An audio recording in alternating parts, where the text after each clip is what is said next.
جھوٹے کا بیان کہتے ہیں کتا اگر کسی برتن میں منہ ڈال دے تو 3 مرتبہ دھونے سے پاک ہو جائے گا. یہ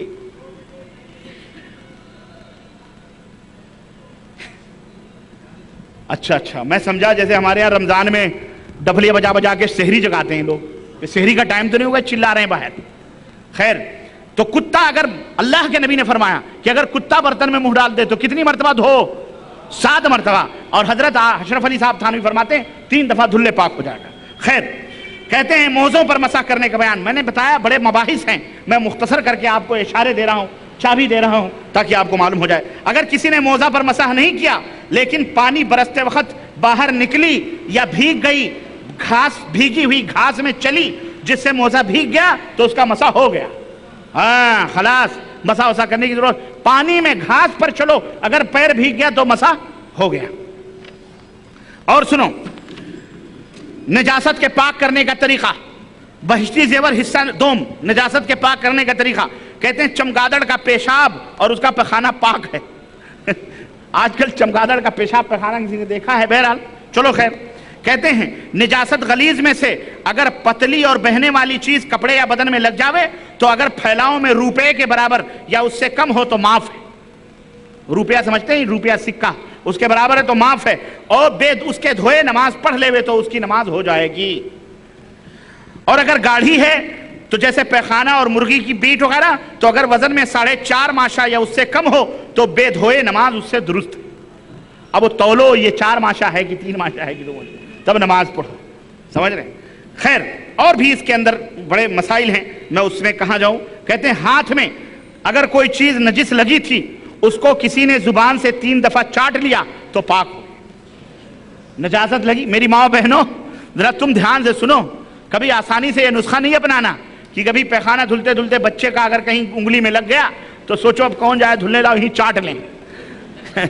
یا تو ہماری احناف جو مائیں بہنیں ہیں وہ یہ کریں گی, چاٹیں گی, ہے نا. ایک مولوی صاحب نے کہا ہم نے یہ کتاب لکھی اسی بات پر, کسی نے ان کو ٹوکا تھا تو کہا ہم نے کب کہا کہ آپ چاٹیے. ارے اگر کسی نے چاٹ لیا تو سوال یہ پیدا ہو, یہ اللہ کے نبی نے نجاست صاف کرنے کا, چاٹنے کا بھی کوئی ڈھنگ اور طریقہ بتلایا ہے؟ اگر بتلایا ہے ہاتھو برہانکم ان کنتم صادقین. بہرحال کہتے ہیں کہ کتے کا لعاب نجس ہے اور کتا خود نجس نہیں. کتا خود نجس اور ناپاک, لیکن اس کا لعاب کیا ہے؟ نجس. خیر, یہی بہشتی زیور استنجے کا بیان. کہتے ہیں کہ جب پیخانہ پیشاب کو جاوے تو ننگے سر نہ جاوے. پیخانہ اور پیشاب کو جائے تو ننگے سر, سب کے لیے حکم بھائی. اسی لیے ہمارے ہاں ایک مفتی تھا, وہ جب بھی پیشاب پیخانہ کرنے جاتا دور لوٹا تو ٹوپی پہن کے جاتا تھا. تو جو قوم پیخانہ پیشاب ٹوپی پہن کے کرتی ہو, اس کو نماز میں اگر تم کہو ٹوپی نہ پہنو تو مانے گی؟ خیر, اب کہتے ہیں حضرت فرماتے ہیں کہ عشاء کا وقت صبح ہونے تک باقی رہتا ہے.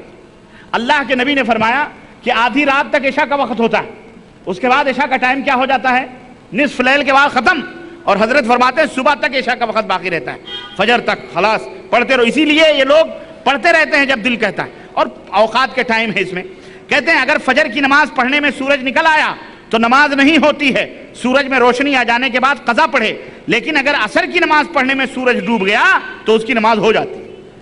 اور اللہ کے رسول صلی اللہ علیہ وسلم کی متفق علیہ روایت صحیح بخاری اور صحیح مسلم کی, اللہ کے نبی نے فرمایا کہ اگر کسی نے صبح کی نماز کی نیت باندھی اور 1 رکعت پڑھی اور دوسری رکعت میں سورج نکل آیا تو اس کی نماز ہو جاتی. اور اسی طرح غروب نیت باندھی اس نے اور دن غروب ہو گیا 1 رکعت پڑھنے کے بعد, پوری نماز پڑھ لے اس کی نماز ہو جاتی.